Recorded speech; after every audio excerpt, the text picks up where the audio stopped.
Welcome everyone to our How to Write a Great Post webinar. We're so excited to have everyone joining today.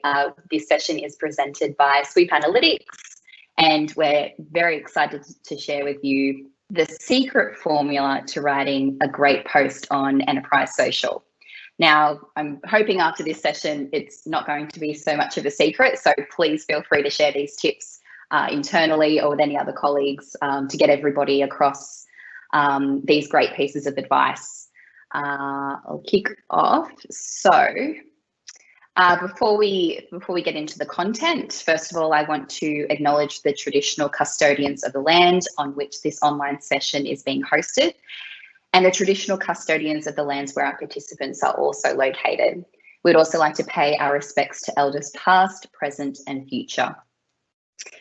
Just to give you a bit of a rundown on the content we'll be walking through today, of course, we'll start off with a few quick introductions.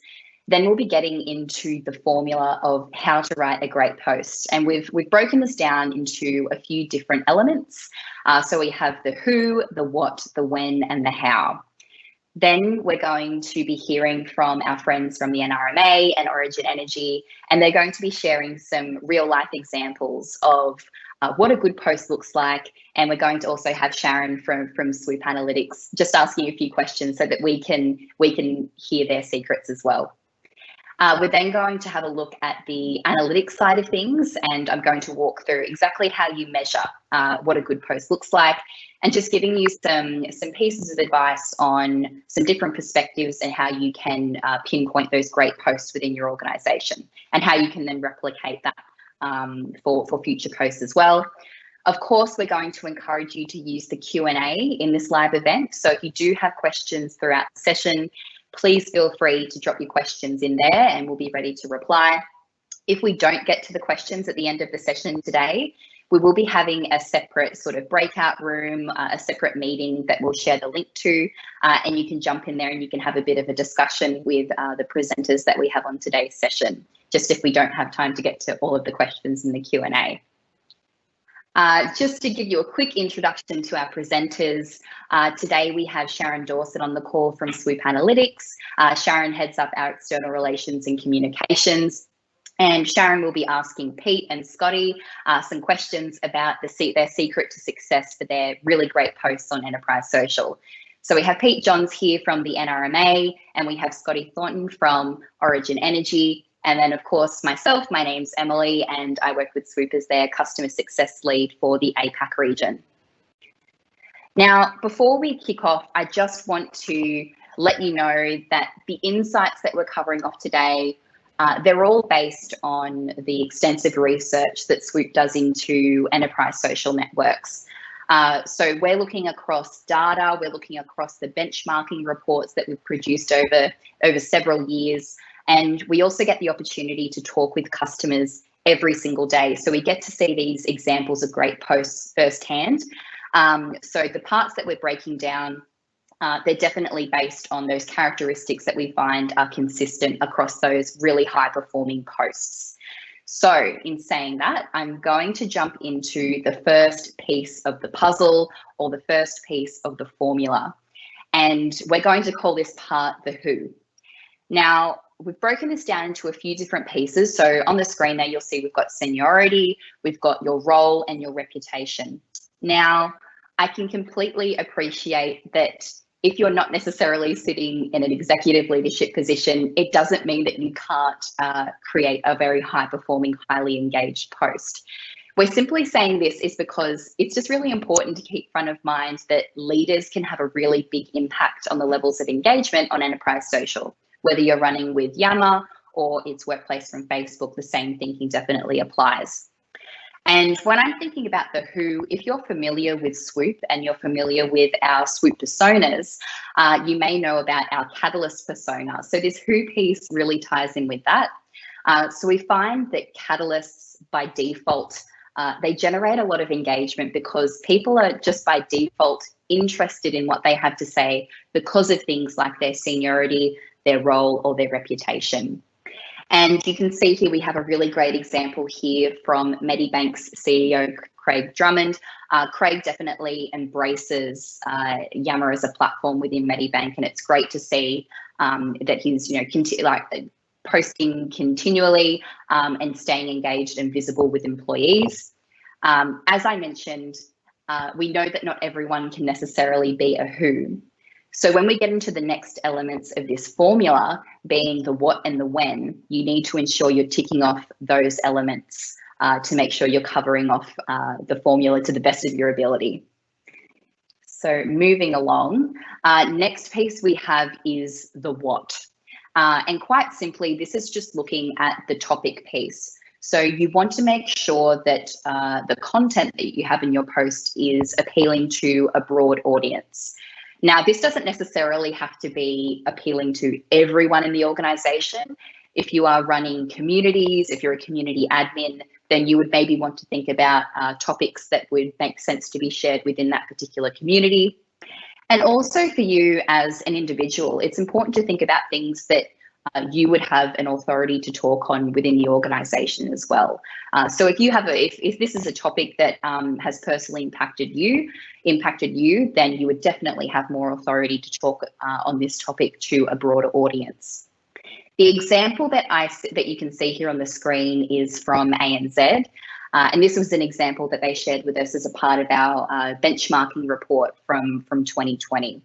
And I think this is a great example of a topic that's definitely appealing to a very broad audience. Of course, we're looking at things like work from home, hybrid arrangements, returning to the office. It's something that pretty much everyone in the organisation would have an opinion on. And this is an example of a post that received really high levels of engagement. People were able to vote in the poll, and you can see that they actually received lots and lots of different votes. Moving along to the third piece of the formula, we have the when. Now, again, some of these things might seem pretty self-explanatory, but always think about the timeliness of the posts when you're making them as well. So do they line up with a major event, whether that be on a global scale, something that's really relevant to your organisation or your region? And the example that you can see here is from Westpac, New Zealand, another example that came from our benchmarking study last year.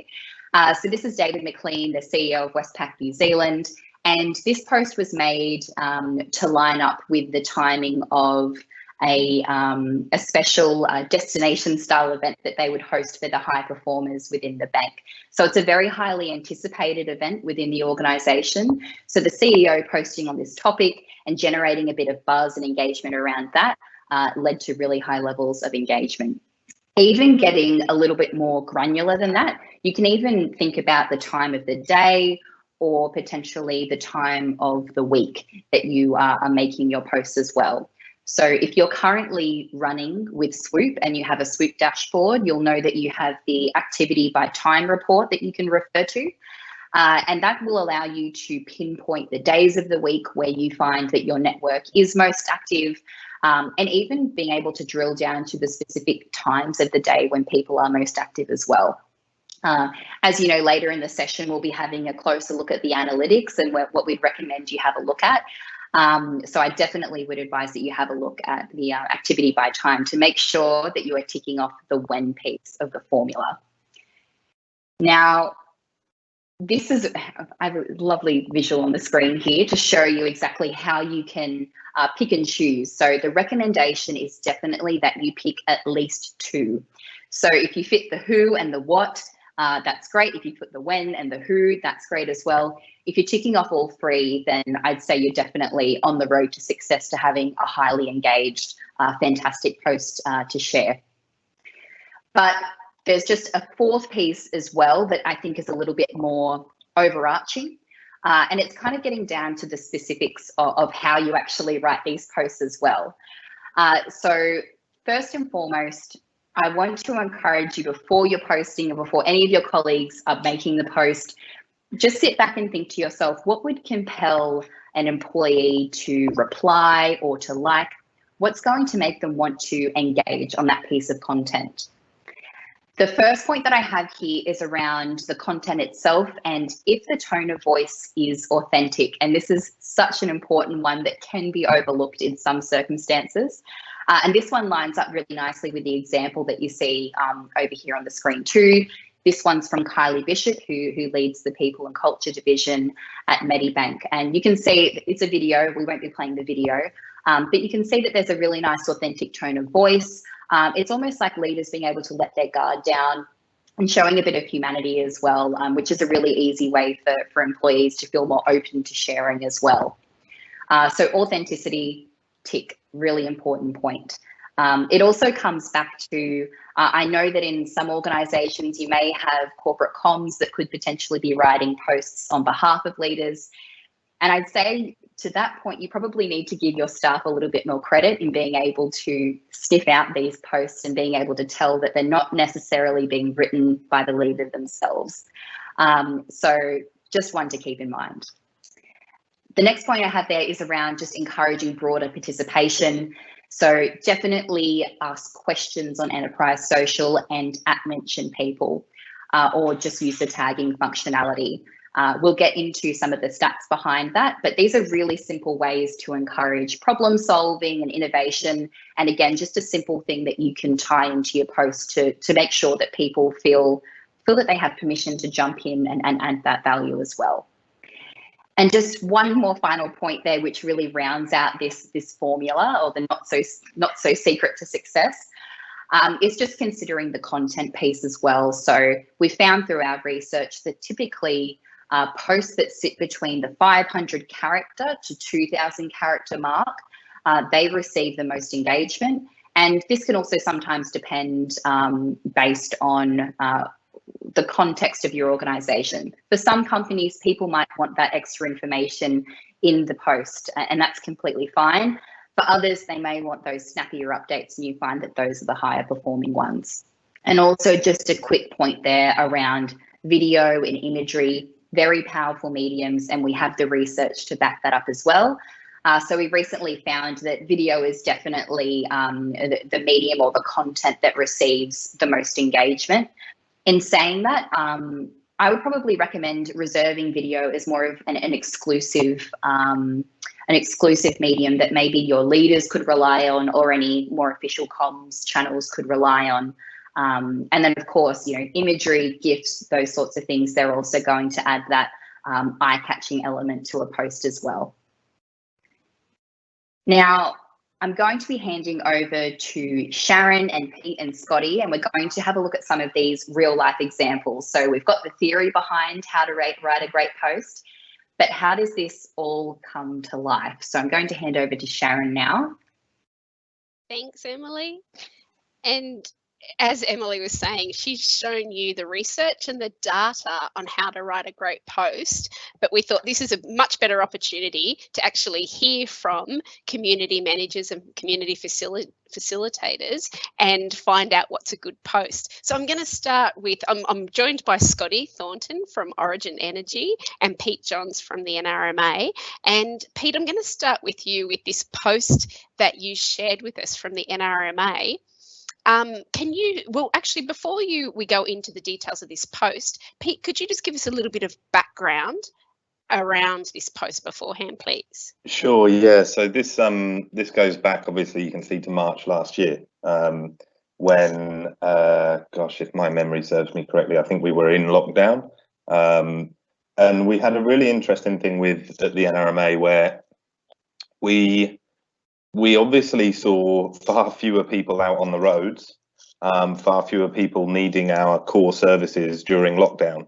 And we had a really fantastic response internally to that, where we formed essentially a kind of new arm of the business almost overnight, where we kicked off this project we called Project Lighthorse. And we looked at the resources that we had in our teams that were unlocked by the reduced demand, and how we could use them for community benefit. So very, very swiftly, we set up relationships with partners like the Red Cross, Meals on Wheels, the Pharmacy Guild of Australia, where we had our roadside patrols out delivering meals on wheels to people, because we've got someone in a van in a regional area who can pick up a meal and deliver it to someone in need. We had them picking up prescriptions for vulnerable and isolated people and delivering those.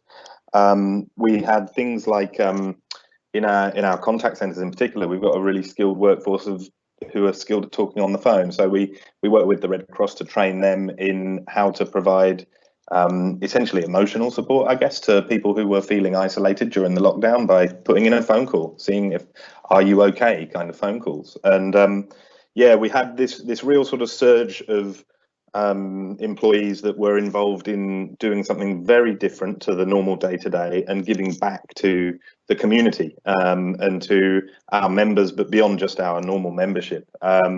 So it was a fantastic response, I guess, to some very fast-moving impacts on our businesses. And yeah, the employees really got behind it. Particularly though, it was all very much about the front line, you know. And this post from Simon, if you're happy for me to kind of just jump straight into it as a follow-up. Oh, yes, please. Because so Simon heads up the roadside operations business, and he is a very good leader in terms of understanding that he needs to put the effort into authentically connecting with his team at scale. And so he does regular video updates, that sort of thing, through Yammer. But here was something just a little bit different, where he wanted to show appreciation. And we heard from so many of our employees across the whole business.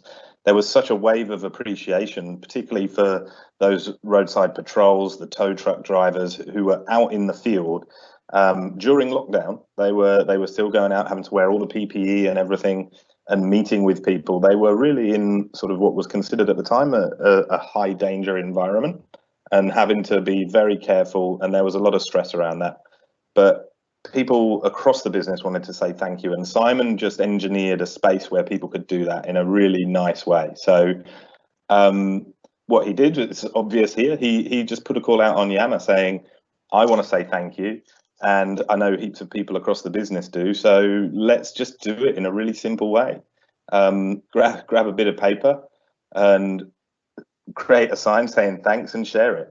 So it was a really simple piece, but hugely engaging. And it sparked, what you can't see in this is it sparked a lot of other posts across the whole community that were all about gratitude and recognition. So this kind of had that real snowball effect as well. That's not shown obviously in a screen grab of one post.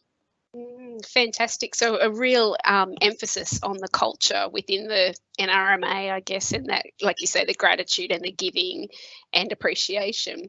So if we look at this post then, Pete, if we're using Emily's formula that she shared earlier, so with the WHO, we've got Simon Denick. Can you explain? I think he's General Manager for Roadside Assistance. Is that correct? Yeah, essentially, yeah. Yep. Yeah, so he's head honcho. He's got that seniority.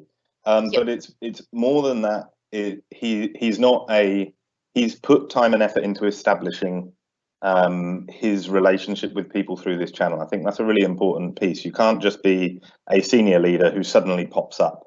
It's about building trust through consistency. And Simon has kind of been there for people for a sustained period. So when he steps in, he has that seniority, but he also has spent the time and energy to build the trust. So from a WHO point of view, great person to be sharing this post. Yeah. And then when we look at the what that Emily mentioned before, we're actually talking about the employees, I guess, is the what and what you're doing for the entire community. So hit the mark on that one. Yeah, absolutely. And also from the what point of view, being very clear in stating how other people can get involved. So I think that's he's really given people an opportunity to get involved, and that's a key piece in terms of what his message contains. Then we look at the when. Obviously this was during the height of the COVID-19 pandemic, and it was also at that time, remember, there was so much uncertainty, and I think it's fair to say there was a lot of fear in the community as well. So I think the when was nailed as well. Yeah, to turn that uncertainty, I guess, into something very positive. Absolutely, yeah. And then finally with the how, as you mentioned before, Pete, it's a call out to your people. Mm. It's engaging colleagues. It's a call to action, and it's something quite simple: post a photo or post Absolutely. a message. And the humanity piece of it as well. It's like, take a picture. You've got there Kim picture with one of her kids, and then Lara with her dogs, and so it's inviting people to kind of share an insight into who they are as humans. So yeah, it's one of those real sort of human, genuine, authentic pieces of communication that's sort of what I would see as modern leadership in action. Yeah, wonderful. And obviously you guys have SWOOP as well. This had huge engagement across the whole of the NRMA. Yeah. I can't remember the numbers off the top of my head, but it was right up there for a fair while. And it was one of those where it was the gift that kept on giving. People might return from leave and it would be one they would see, and so there would be another comment that would spark more comments, and so you did have this continuous loop of gratitude, and understandably so. And I know our frontline colleagues, I had a number of them just out of the blue mention it to me that they'd seen it and they felt it. So really, really great example of a post that matches up to your secret formula, Emily. Love it. Well, let's move on to Scotty. Scotty's from Origin Energy. And so let me also say NRMA's on Yammer and Origin's using Workplace from Facebook.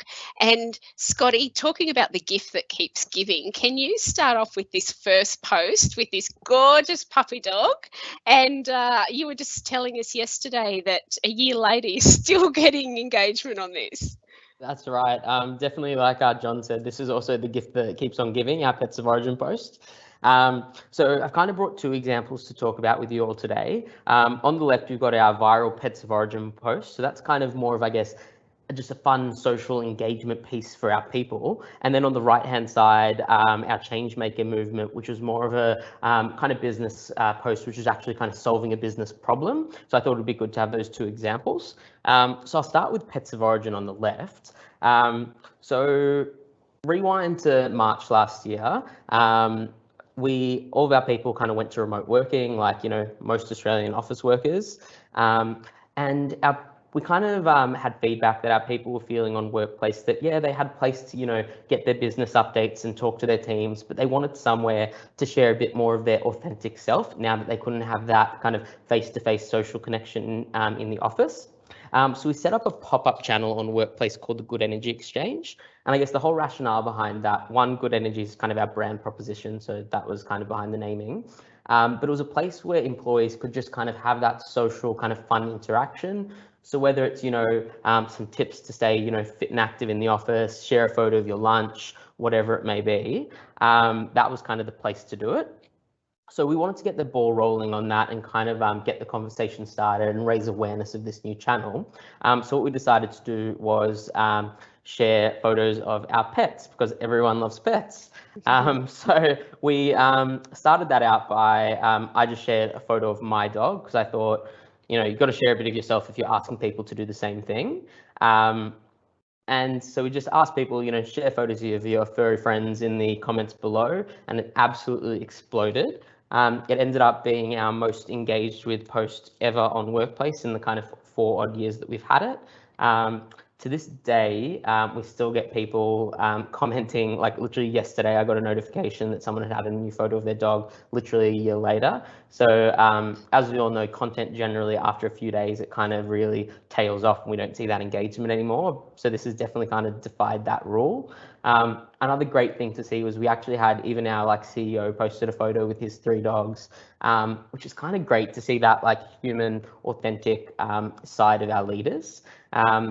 Another thing we saw is people who had never activated their Workplace account activated it specifically to go and add a photo of their dog. Wow. So we kind of unlocked new people in our audience as well. So I think this one definitely kind of played on, one, the what, people are pretty proud of their dogs usually, and 2, the when. Obviously, a major global event, people are feeling uncertain. So I think it was playing on that, that what and when kind of tension rather than the who for this kind of case. And then the example over on the right was actually just from a few days ago. On Monday, we launched our Changemaker campaign. And the reason behind that one was a bit kind of double-barreled. One, we launched a new external brand campaign. You might have seen the ads on TV called Where All Good Change Starts. So we wanted to kind of do a campaign internally to reflect that.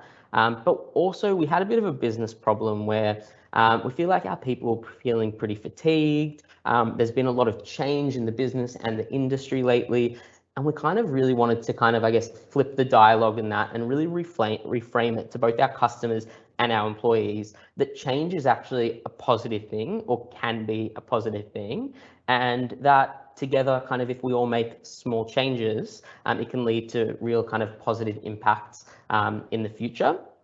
So what we did is we actually developed an online hub. So we worked with a digital agency, which presents our employees with a range of changes that they can commit to making. So we split it up into kind of 4 categories. It was changes for our customers, changes for our community, changes for our people, and changes for our planet. You go through the list, tick off the ones you commit to making, and then all of the CTAs throughout the campaign, so the call to actions, are all socially driven. So we had a hashtag to go along with it, and we were really encouraging people to kind of get involved. So it was a really kind of clear call to action and a pretty strong call to action as well.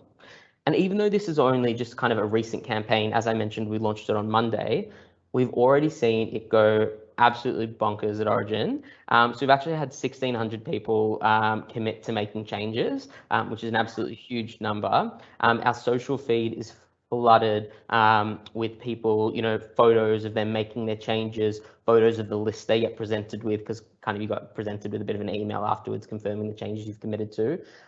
It's the hashtag changemaker is the #1 trending hashtag on our workplace at the moment. So it really has kind of gone quite well already. And I think for this one, we'll probably focusing on the who, what, and when. So I guess the triple threat. So the who, we had our EGM of retail. So he really senior leader, really great reputation. The when, not as obvious as probably the Pets of Origin example. It wasn't like a global event. It was probably more just kind of really being attuned to how our people are feeling and picking that right moment. And yeah, so probably more the who and the when for that one. And I like when we go back to the Pets of Origin one. With all respect, Scotty, you're not in the executive leadership team, and that was your original post. And it goes back to what Emily was talking about. If you can have 2 out of those 3, then you've got the what and the when. So suddenly the who becomes something on itself, I guess, because you're creating this in huge engagement. So it can be about the what and the when. It's not always about the who, or back to what Emily's formula was, have 2 out of the 3.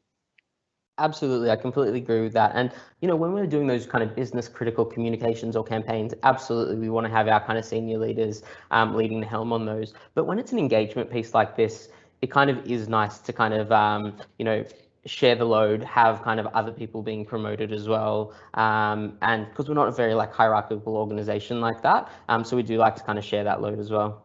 Yeah. And Scotty, I bet there's lots of community managers listening to this call now who would be interested to find out more about the Changemaker movement, because I'm sure a lot of other organisations could see that could work from them. So we are going to meet again afterwards. If anyone has questions, please, you can speak with us face-to-face virtually afterwards, or please pop some questions in the Q&A now, and Scotty and Pete can answer those. But otherwise, I'm going to head over to Emily and just keep the questions coming, and we'll do our best to answer them as well. Excellent. Thanks, Sharon, and thanks, Pete, and thanks, Scotty, for sharing. Those are such great examples, and it's so great to see how this formula is coming to life for our customers. The next piece we want to dive into is the analytics piece. Of course, SWOOP Analytics, we're presenting the webinar. We want to get down to the measurement side of things as well, and what success looks like and what good looks like when it comes to writing the perfect post. So I just wanted to give a few quick recommendations for those on today's event. If you do have SWOOP currently running in your organisation, these are definitely the go-tos when it comes to pinpointing those fantastic posts, understanding why, and also adding an additional layer to that as well, potentially looking at executive leaders and influencers, but I'll get into that very shortly. So the first one here, in terms of the top reports to check in SWOOP, I would definitely recommend that you're looking in on the most engaging post report. I know it sounds really simple, and maybe it sounds a bit silly, but this is definitely what you need to be checking in on. What you could potentially do is have a look at your top 5 or your top 10 or even your top 20, and go in and do your own layer of analysis and diagnosis to understand why those posts are so high performing. Could you potentially go through your top 10 and see if they're ticking off the who, the what, and the when? Or if you have posts that you put out there that maybe didn't perform as highly as you expected, could you potentially go back, have another look at those recommendations that we spoke about in the formula, and seeing how you could adjust things and shift things for future posts that you're making as well? Just to note, when you're looking in the most engaging post report, you can also sort the way that it's listed and the way that it's all ranked. So if you're interested in seeing if a post has stimulated a lot of conversation and a lot of responses, then you can sort it to look at the posts that have the most replies.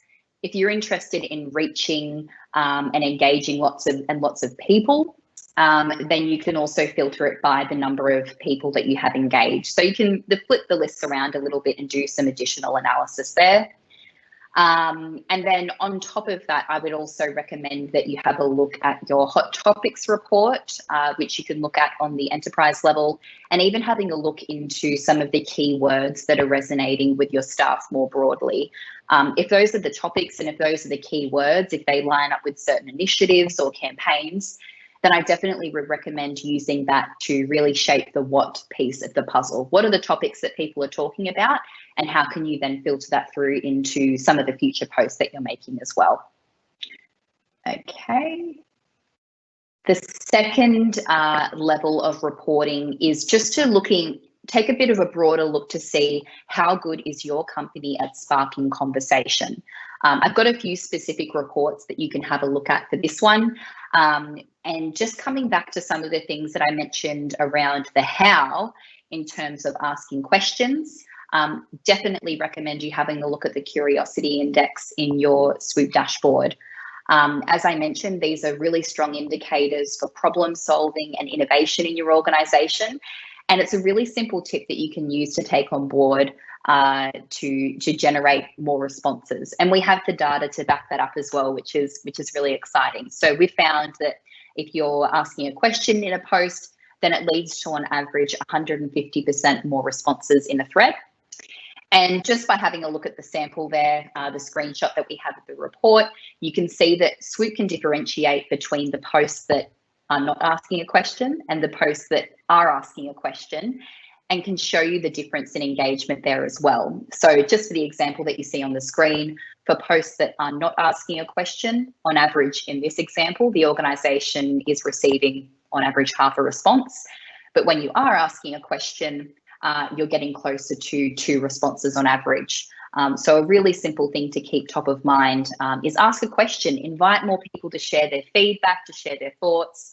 And that's a sure way to increase the length of a thread, but also to encourage quality conversation as well. The next point that I have there is to have a look at your mention index.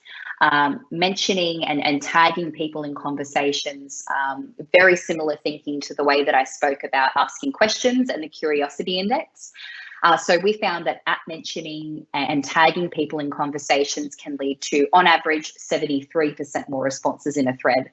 So if you just think about the impact that combining asking a question with an mention or a tag within a post, you're immediately bringing a lot more people into that conversation. You could tag in people who are thought leaders or people who have a particular area of expertise.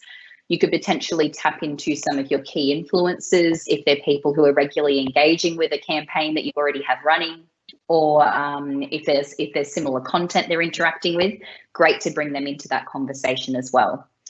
And then the last one that I have there around sparking conversation is about keeping a track of the two-way relationships as well. So keeping dialogue open definitely suggests that you have a much more cohesive network. So if you head onto your enterprise dashboard in SWOOP, you can look at this for the entire organisation, or you can potentially drill down and see what this looks like for a community that you're running, Or if you do have a highly engaged post and you're wanting to get a sense of these numbers for the two-way relationships especially, you can even drill down to the thread level and get as granular as that. The third piece that I have here is around benchmarking your top executives as well. This is a really cool feature in SWOOP. And if you haven't benchmarked your top executives before, I'd recommend that you jump in and make it a bit of a habit. Maybe it's something that you can check in and do on a monthly basis. Maybe it's on a weekly basis. But it's definitely a great practice to integrate. So if you head into your personal dashboard in SWOOP, you can pull together lists of individuals. And it's a great way to see what a good collaborator looks like in your organization.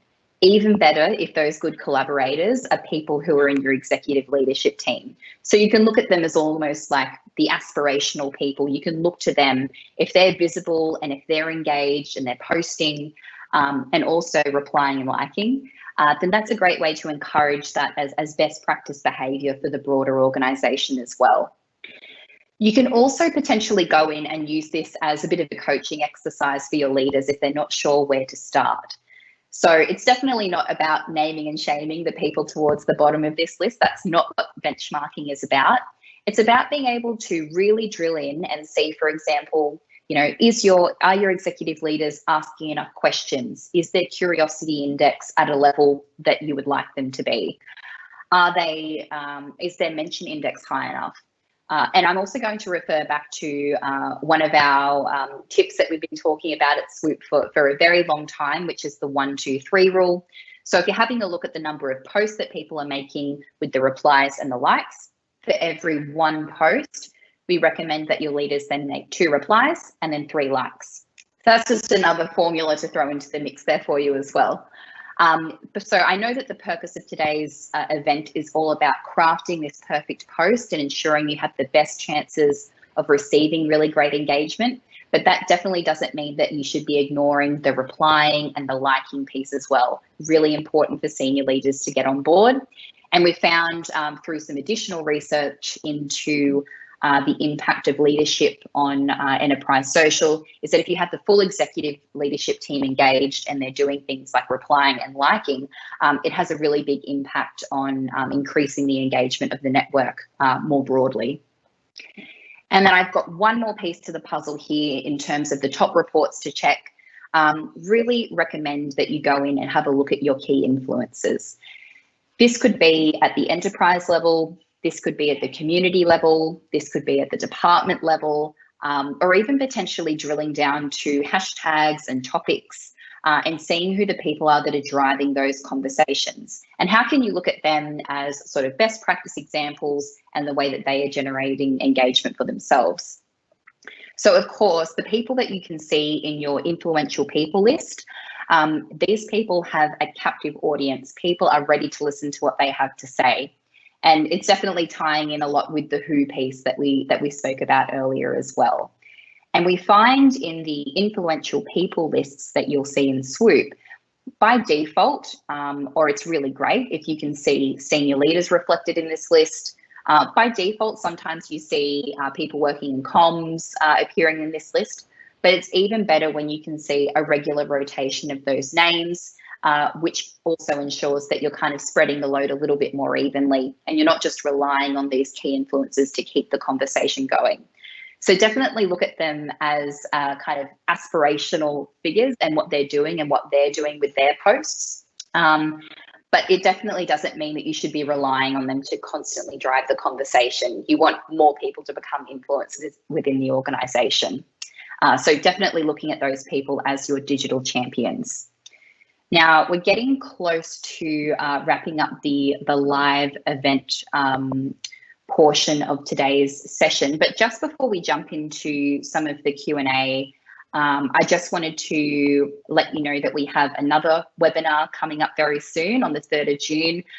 If you're interested, or if you look at Microsoft Teams adoption, or if you're looking at this from a perspective of change management or looking at digital trends within your organisation, definitely recommend you come along to this webinar where we will be kind of officially launching our Microsoft Teams benchmarking report for 2021. So we'll be talking about all of those updated trends, And we're really excited to be collaborating with Engage Squared on that webinar. And we also have a special guest from Cricket Australia coming in to talk about what their high performing teams look like. And we'll also have guests from Engage Squared to share on that session as well. So I've just got the QR code up there if you're interested in coming along to that one. So hopefully you can snap a shot of that and you can register quite easily. Other than that, I think we can head into a little bit of Q&A. We've got about 5 minutes to go. Good timing, Emily, because we've got some good questions coming in. Excellent. And Scotty, can I ask you this one? It's from Bailey, and Bailey asks, what are your thoughts on incentivising employees to post? So I guess this is in relation to your Changemaker movement. Did you offer prizes for people who shared their change commitment? Great question, Bailey. So first of all, I'd say there's probably not like a clear yes or no in my opinion here. I think it's a bit of a case-by-case basis, and I suppose what you're trying to achieve, what your goal is with the campaign. For the Changemaker campaign, as an example, that was almost a bit of a behaviour kind of change campaign, if you can think of it in that way. So we didn't incentivize that, and I wouldn't want to incentivize that, because we'd want people getting involved because, you know, they truly believe in it and they really want to make that shift, not just to get something. But like I said, that's not so as to say that there's kind of no times when giving, you know, incentivizing activities a good idea.